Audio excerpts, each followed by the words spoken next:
Let's go. You're listening to Making Data Simple, where we make the world of data effortless, relevant, and yes, even fun. All right, we're all back at Making Data Simple. Today I'm with Dave Garrison. He's a strategist with more than 25 years of experience as a CEO, a strategic advisor, an independent board member for public and private companies, such as Ameritrade. Hopefully he'll give us some stock tips because I could use it. I can't figure it out at all at this point. He co-founded Garrison Growth in 2013 to help organizations ranging from startups to major public corporations get the best possible results from their teams. He's a recognized thought leader. I'd call it at the intersection of leadership, employee engagement, and innovation. He's also got a book. He may have more than one book we may have talked about. I know the book that he has here, that's The Buy-in Advantage, Why Employees Stop Caring, and How Great Leaders Inspire Everyone to Give Their All. Welcome, my friend. Dave, I thank you for being here. We're going to have some fun today. Al, I can't wait. You got all the books, it looks like, stacked on your right shoulder over there. You collecting your books or what? No, absolutely. I just need to have them there just to help me remember that part of getting the message out about people strategy is getting people to get the book, read the book, and then implement it with their team, not alone. This is not a solo game, this leadership stuff, oddly enough, as we'll talk about. Now, how many books have you written? So this is actually the first book published, and it is about 8 years in progress. 2 years, the last 2 years have been heads down on this particular book, getting the very best ideas from things I've learned from companies that are successful. So this is not, let me tell you what I did. This is here's what I've learned. It is released in June. It's a good looking book, The Buy-in Advantage. All right, we'll get to that in a second. But before we do, again, welcome. Thank you. Please tell us a little bit about yourself. Introduction. Oh, boy. So, Al, I became really interested in people strategy as an employee and seeing different bosses that I'd had through the years at private and public companies. Yeah, well, I learned from scripts, but I also learned from people who did it really well. And I thought about who inspired me and how did they inspire me? And then I looked for patterns. And so I started out in street sales in Dallas, Texas, and you're fighting for attention of clients. And sales is such a great way to learn about engagement because if clients aren't engaged, they're not going to buy. And so employee engagement is a form of sales. Make no mistake about it, where sales is defined as meeting people's needs and aligning needs. And so sales is a humbling experience as a 20-something on the streets of Dallas, Texas selling. And then worked into sales management, then went into general management, then worked into corporate management, and eventually became CEO of a public company and worked on the boards of some amazing companies and got to see other leaders up front and close. And my experience is largely in high growth environments, but I've also been involved in turnarounds. So I feel blessed. Got a degree in accounting, so I know how to read a balance sheet. That's scary. And I've got an MBA. That's even scarier. So do you do your own taxes then? No, absolutely positively not. I'm a horrible accountant. I just, there's something about assets and credibilities. No, it's liabilities. No, I don't do my own. Absolutely not. Well, I did mine for just a couple of years ago. I gave it up, and I'm thankful for it. I just can't take it anymore. It just depresses me, is what it does. That's what it's good for. Fantastic. So, what do you call yourself? I often look at people and I say, "What's your brand? Is your brand a CEO? Is your brand a business leader? Is your brand a coach? What is it?" So first of all, let me start with title. So my title is Chief Navigation Officer because I can't possibly tell people what to do. I can ask questions and work with them on the path to making great happen.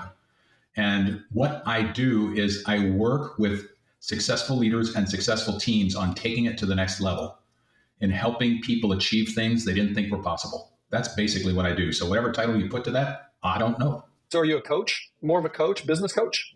I am a coach, but I want to clarify here that there's a perception that coaches tell you what to do. I can't tell you what to do. I can ask the questions that help you frame the issue and how you think about a situation. And so while some of my time, a little bit of time is coaching executives, much more time is working with teams on employing the methods that allow them to leverage all the potential of their teams to get the best results out of teams. And, you kind of screw up their minds then. They come in, they go, we got to figure it out. And then Dave comes in and like, oh my God, I don't know what to do anymore. I'm confused. There you go. Something like that. Or what we do is we interview the 5 or 6 executives on a team and we say, hey, could you just tell me what the top 3 strategies are right now? Describe the values that you see in play every day. And invariably what we find is they're not, either the strategies are not the same or they're not defined in the same way. So if you think about organizational reality, whatever description we hear is the same way those leaders are describing it to their teams. So if every team gets a different description of strategy, it's going to be very hard for us to harness our best work together across teams to get stuff done. And what we've learned is the outcomes that really matter are those outcomes that are about long-term business opportunity and change, where long-term might be 18 months or 2 years, but it inevitably requires people from different departments with different skill sets to make great happen. Much easier is just, hey, look, I'm in engineering at IBM. We got to figure it out. So if our company doesn't hit a net income number, it's because of those people in sales. They should have done their job. And sales is saying, we're doing our job, but we're not getting what we need from product. And product is saying, we do great product, but marketing, they're not pulling their weight and letting people know how great our product is, And so we perfect silos. We have gotten really good at perfecting silos. We're not so good at horizontal synergy. That's teams working together. So what we actually do is identify, let's answer the question honestly. Are we working together? Do we have a common vision of what great looks like? Do we have ways to address decisions? Do we have ways to get the best thinking from everybody? And if we don't, let's start practicing those. Why is it so hard to do the things you just described? Having everybody say the same strategy, get from a point of pointing to everybody in the other organizations, taking ownership on your own, or being collaborative in nature. What is the freaking gap? Why can't companies do this? We don't have time for that, Al. We've got stuff to do. I've got metrics to meet. The boss wants this. The customer's demanding that. My team has to have this. I don't have time for that stuff. It's because we make a story that says we don't have time, and we have not had it modeled to us how to do that. Our leaders in the past, the people who taught us, didn't have those skills. And so it's not for lack of trying. All the leaders I meet are busting their butt every day to do the best possible job. But they're not necessarily thinking about leadership as being able to harness across an organization the best thinking and really tap into human potential. That's not something that's been, I was with a leader earlier this week who said, I've got 2 people in my organization that really need to increase their leadership skills. And it's important to me that we get it done. I said, okay, when would you like to start? And he said, well, next month they're going to be pretty busy with this. And the month after that, they're going to be really busy with that. And it makes me go, well, wait a minute. Aren't they intersecting with people every day? Isn't this about how effective they are? And so it's around to it is the issue. Do we have time to get around to it? And then I'll hear, I don't have enough time. And it always makes me say, how much time do you have? And who chooses how you spend your time? I got 2 big questions among many that I want to talk to you about. The first one, let's just dive right into engagement. Yeah. I will say that I think a lot of people listen to engagement now, and it's been a hot topic, I don't know, for maybe 3 years. Yeah. And it's like almost a roll of the eyes. Yes. But what I thought I'd ask you, maybe taking from a different perspective, and ask you, what's the true cost of disengagement? And what are most leaders missing when it comes to engagement or team performance or the culture they're in? Yeah, boy, that's about 3 questions in one. So let me get you help me if I get off track and go down a rabbit hole. No, you're good. You're good. Okay, so let's talk about what engagement is to me. Let's take it out of this theoretical land of, oh, yeah, I know about it. I've read about engagement. Yeah. Have you ever been to a football game on Friday night in your local town? I have. I played in one. Yes. Have you ever seen the energy in the stands? The energy that people bring, their excitement and their sense of passion to it? So my question is, what happens on Monday morning when they pull into the parking lot and leave all of that in the parking lot and go in and say, good morning, thank you. What do you want me to do today? It's like the person, here's the deal. I want the person that is Friday night at the game at work on Monday morning. I want them to bring their full selves to work, as opposed to what we've been trained to do, which is just you tell me what you want me to do. I'd be glad to help. I'll have a good attitude, and people are happy to be here because we have great benefits and pizza on Fridays. That's all awesome, but that's not engagement. Engagement is bringing the full human being to work and encouraging the full human being. So we bring brain, we bring heart, and we bring gut every single day to work. So let's start with definition of what engagement is. And if you can picture Friday night football games, that's what I'm talking about. For U.S. listeners, for international leaders, it's what do you see at a football game? i.e., what we call soccer in the U.S. What do you see in the passion of the fans there? Right? Yeah, but how do you create that environment? How do you get? Question. I mean, yeah, okay, then good. Yeah, now let's get into it. So, but one other thing. Here's what the data says. The data says passion in the workplace. If you use passion as a word for engagement, passion is pathetic and getting worse. Meaning, on a net basis, according to Gallup, respected researcher, if you look over a couple of decades, the percentage of engagement hasn't really changed. The numbers that came out in the last month show that in the US, for example, engagement is the lowest in 10 years. So whatever we as leaders are doing is not working if we believe that we have human potential we're not tapping. If we believe people could get more done and do more, then as leaders, whatever we're trying is not working because the data says we're at 31% basically net engagement score. So, it's simplistic, but are we okay that 2/3 of the people are either not engaged or hanging around and, whatever you want me to do, that's fine. To me, that's a waste of human talent. And you said, what are the costs? So here are the costs. It's what we're not. Well, finish the costs. I was going to ask a follow-on because I'm really Go to a follow-on. We'll come back. We got lots of time. Okay, well, I'm going to put the cost down here and make sure we get back to it. The first thought that comes to mind is we talk about, like, I'm in the technology business, right? Automation, AI. And, my first thought is these tools are supposed to give us time back so we can be more engaged. Ironically, it feels like if I just look at my phone sitting here on the table, a lot of times the technology disengages us with the rest of those around us. I mean, I'm reminded of that, every day. At home, I've got to tell my kids, you're leaving the cell phones at the door so we can talk with one another. When I get on the train to head into Manhattan, I look around and it's just profound that nobody talks with one another. They're just staring at their phones. Is it the technology that's actually hurting engagement? I think we're confusing cause and effect. The technology does not force you to use it. It is your choice how and when you use it. And later I want to talk about AI and how it's being misused, particularly tools like ChatGPT, but that's separate. So it's not the technology forcing us to use it. It's our connection to technology. What if we had the same connection to human beings? So let's talk about what's required for that passionate work. One is recognizing human beings instead of human doings. And that means we acknowledge a person, not a position. It is not you're a data scientist at IBM. You're Joan, and you've got a family, and you've got 2 kids, and you've got a real life, and you're dealing with a sick puppy or a sick mom or whatever. And so it's connecting with human beings. And so one of the things we talk about in the buy-in advantage is human beings, not human doings. Connecting with human beings is a first prerequisite. And then and that's really listening to them. So, for example, it's great because we'll see leaders again and again with good intentions come in and say, hey, good morning, Joan. How you doing? Joan will say, fine. I say, that's great. Hey, listen, would you please? And then we go into human doing land. Fine is not an answer. Connection with the human condition is required before people are going to be fully engaged. And then it's creating an environment of trust, which requires vulnerability. And the leader needs to be the first one being vulnerable. And leaders do that by simple things like saying, I don't know. Or I'm really curious to learn how you got to the answer you did. And being vulnerable as opposed to what is modeled, which is we are the teacher.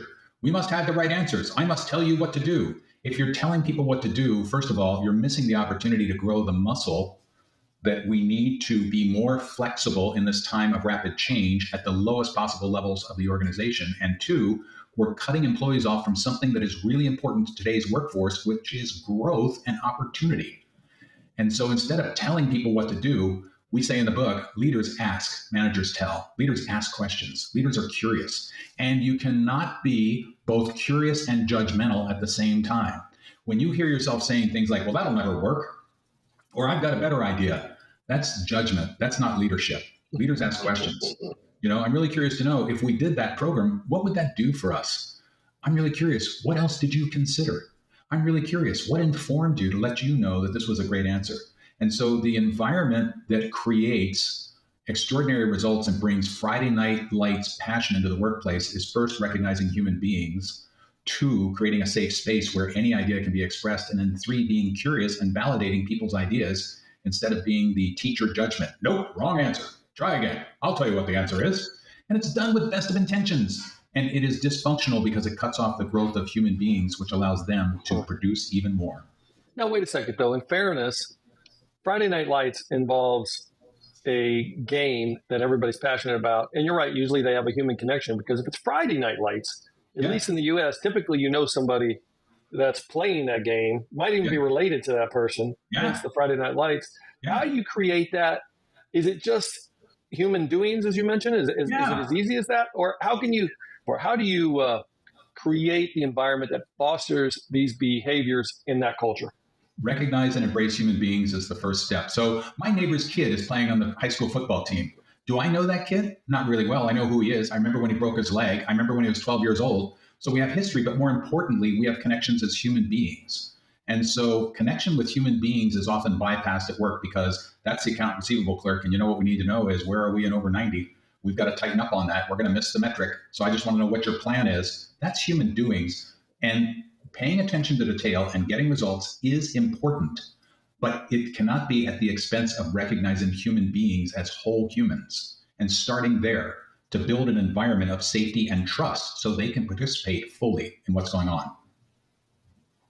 I think what I see is a lot of leaders have a hard time balancing the human doings with the performance expectations, particularly in the environment we're in. A lot of these companies are very high performing, high demand companies.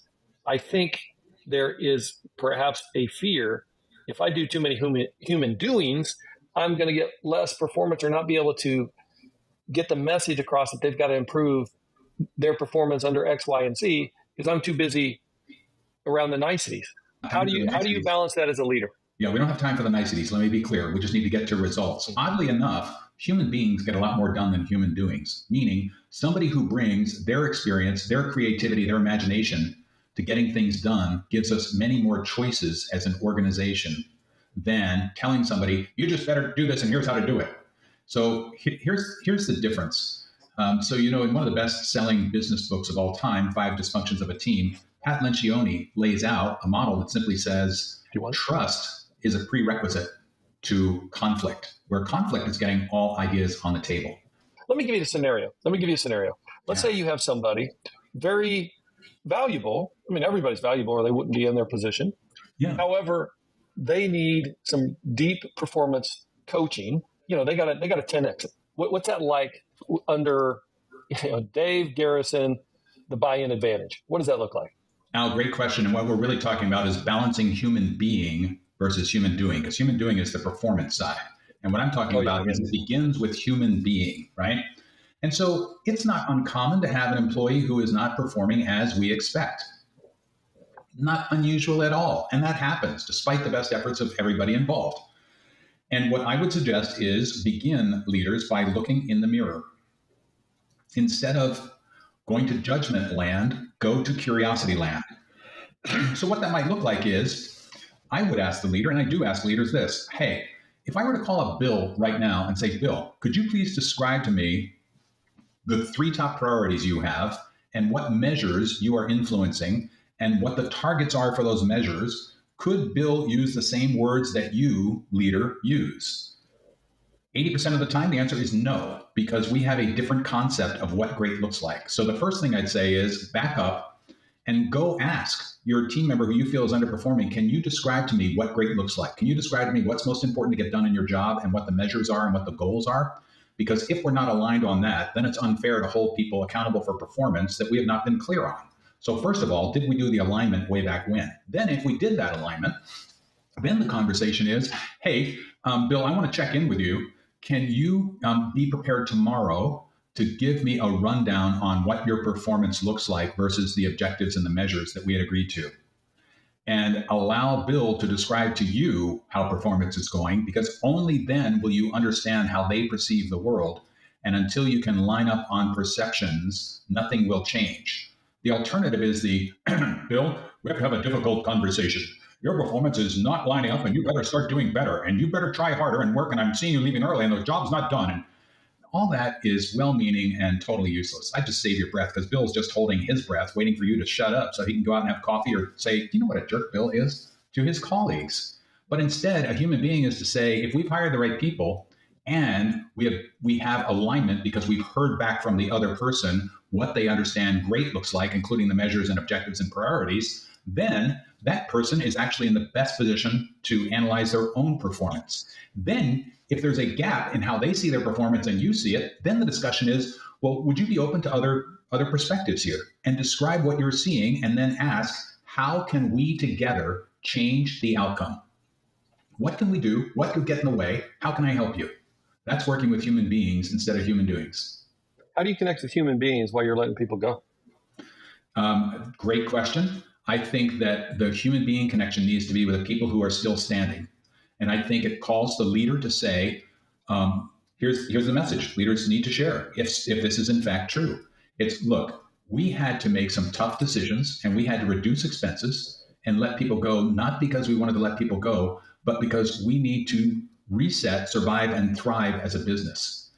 In order for us to build and have a future that we can all look forward to, we needed to adjust costs, and that's never fun. And then the leader pivots into, let me remind you what our compelling purpose is. Why are we doing this at all? And here are our values. They haven't changed. And here are the 3 things most important for us to get done now. So just honor that people are scared, and you can't promise there won't be more layoffs. And you've got to just call out, look, we need to do this for survival of the business, not because those people did anything wrong. We want them to be successful. I hope we can all help them land on their feet, but we need to do this for our collective survival. And it does not change where we're heading, which is our compelling purpose, why we're bothering to do it, our compelling purpose, our values, and our strategy. Good answer. I can't help but you keep coming back to your Friday Night Lights analogy. And I'm still thinking, though, and I wanted you to comment on this, like if Dave is talking to me about my performance, he's asking me what good looks like. He's asking if I'm aligned. He's asking me what my performance looks like. Oh, my goodness. He's asking if it matches what great looks like. I'm going in Monday morning, and all I'm thinking is, man, I just can't wait to get to Friday Night Lights. I just got to get through this week. What I'm trying to say is, how do I create Friday Night Lights with all the business stresses that we have? Yeah, first of all, I think you need to ask people how they're doing. So when they say fine, I've heard that this is an acronym. Fine, the word FINE is an acronym for feelings inside never expressed. So if we say to somebody how you're doing and they say fine, and we say, okay, here's what I want you to do, we've just skipped over the human being part. If you've created an environment of trust in human beings, it doesn't take any more time. It takes you to say, how are you doing? And somebody's comfortable enough and knows you really care to say, I'm stressed out of my mind. I'm feeling like we're under the gun. And then you have a chance to validate. I can understand how you feel under the gun and under stress. Let's figure this out together and be together as people working from the same side of the table instead of, you better hit these measures because my boss is sitting on me. You know, a guy described to me last night working for a big company in Houston, and he said, people can't trust in this environment. His company went through a leadership change, and they went from a high trust environment of engaged people to the leader just demanding results and screaming. And, you know, what he said was, now people are, we all fear for our jobs, and I can't back you up, and I can't work as a team because I've got to point out where you are failing in order to succeed myself. And that's often true in large corporations. It's about, I better not look bad, and I'm going to point out other people's failures. And it's a game of political stab in the back, as opposed to, you know what, we have the opportunity to create great here. And there are measurements we need to hit and objectives we need to hit. But that's on the way to working together to do that, because a premise of the book is all of us are smarter than any of us. So if you're the answer person, that tells me you think you're smartest, as opposed to everybody brings different experiences. And we have a chapter in the book called Drama-Free Problem-Solving System, where we are really clear on a process so we can get everybody's best thinking, which is different than the boss, well-intentioned, coming in Monday morning saying, hey, I've been thinking about it over the weekend and I've got this great idea. What do you guys think? You can't help but say, oh, that's a great idea, boss lady. That's a great idea, boss man. And the boss gets no feedback. They just get the and where are we going for lunch? An alternative is for the boss to think about, you know, I've got this great idea. What problem is it really addressing, and how do I know it's a great idea?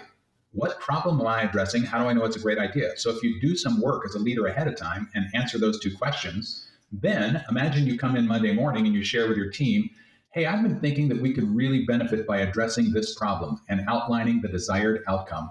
We really need to cut down on waste. We've got way too much waste in manufacturing. And what would it be like if we cut it by 20%? And that's your desired outcome. Don't share your idea. And then what criteria did you use to know that your idea was God's gift? It met some criteria in your head. The checklist in your head was met by that idea. So how about if you said to your team, we're going to address waste, and here are the elements of a great idea. It will be something we can see progress in the next 3 months. It'll be something we can do with existing resources. It'll be something that's so simple everybody understands it. It'll be a process where we can get the people who are doing the work engaged in what the solution is. So give them the criteria you know to be true, and then invite them to create solutions on their own before you share your own. And let me put this into action if I could.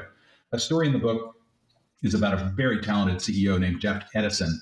And Jeff came into a senior planning session one day and said, hey, before we get started, I want to add somebody to this executive team. And I looked at the faces of the executives, and they're all looking kind of confused, like, what's the matter with us? Why do we need anybody else? We've kind of got it good right now. What are you thinking about?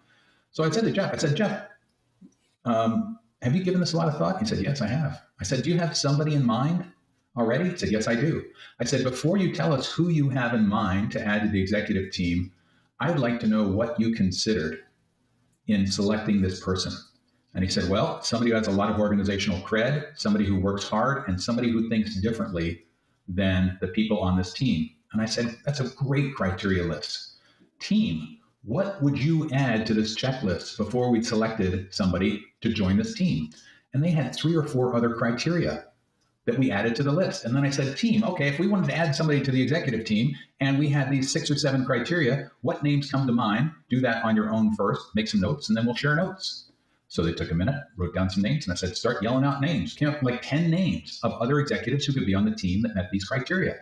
So I turned back to Jeff and I said, Jeff, do you want to tell us who you had in mind? He said, no, I want to rethink it given the criteria that the team came up with. And so that's where all of us are smarter than any of us, and drama-free problem solving comes into play.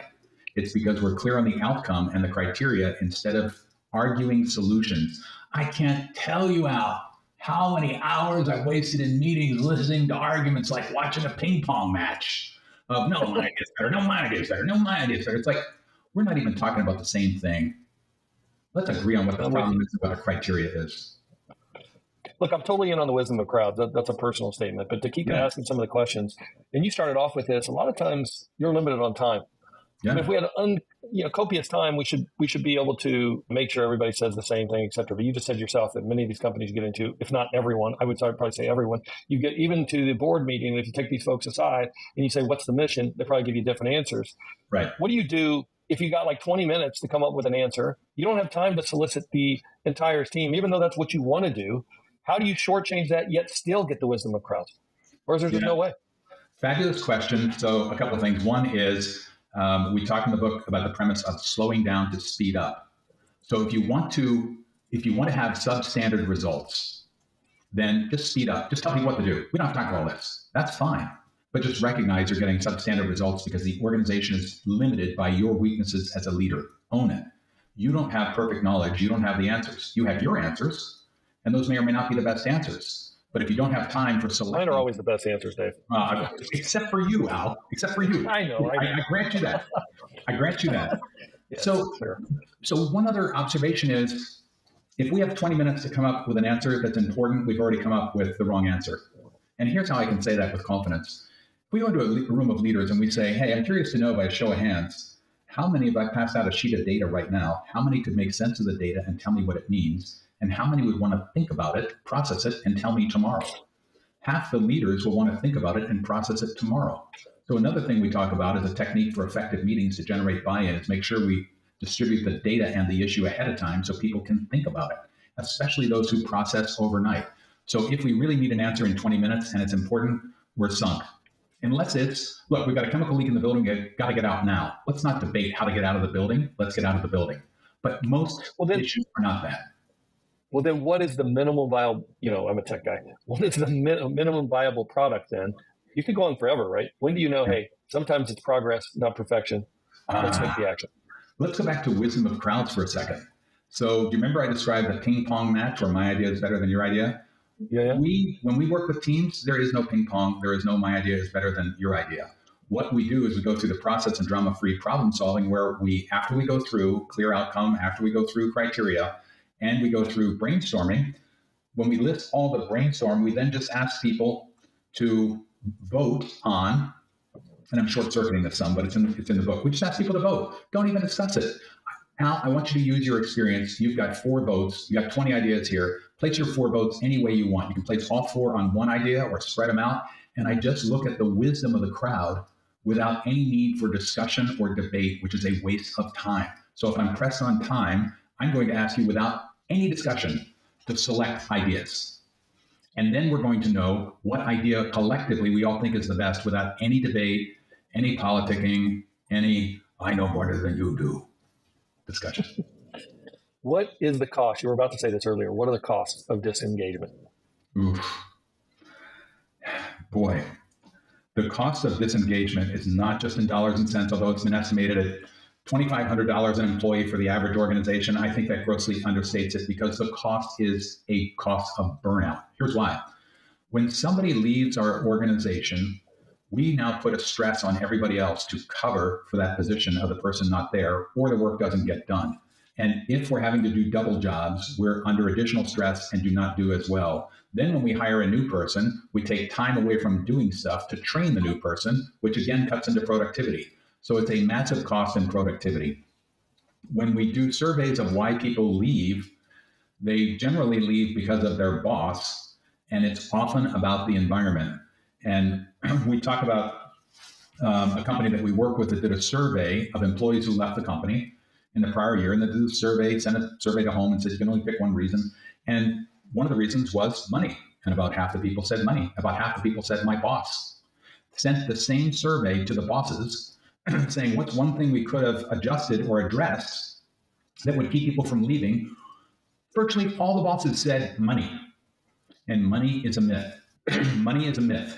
Money is a myth. Money is important, and people expect to be paid. They appreciate being paid. They appreciate bonuses. But what's equally important, particularly for the newest generation, is alignment on values, ability to have an impact, which means my voice is heard in what we do, and my voice is about something worth doing, and it's how I feel about the other people I work with. And so if you want to reduce turnover, it's not about lobbying for higher raises, because if why people are there is money, then you have mercenaries. And mercenaries will just leave for the next highest paying job. So if we're attracting people with money, we're losing them to money. If we're attracting them with culture, impact, and purpose, that's what creates stickiness and engagement, which creates better results. Gallup estimates profits in companies with higher levels of engagement about 25% higher than their competitors. 25% higher. Does it cost anything to do these techniques I'm talking about? It costs time and intent. It costs $0. So if you're focused on the bottom line, reconsider what your role is as a leader.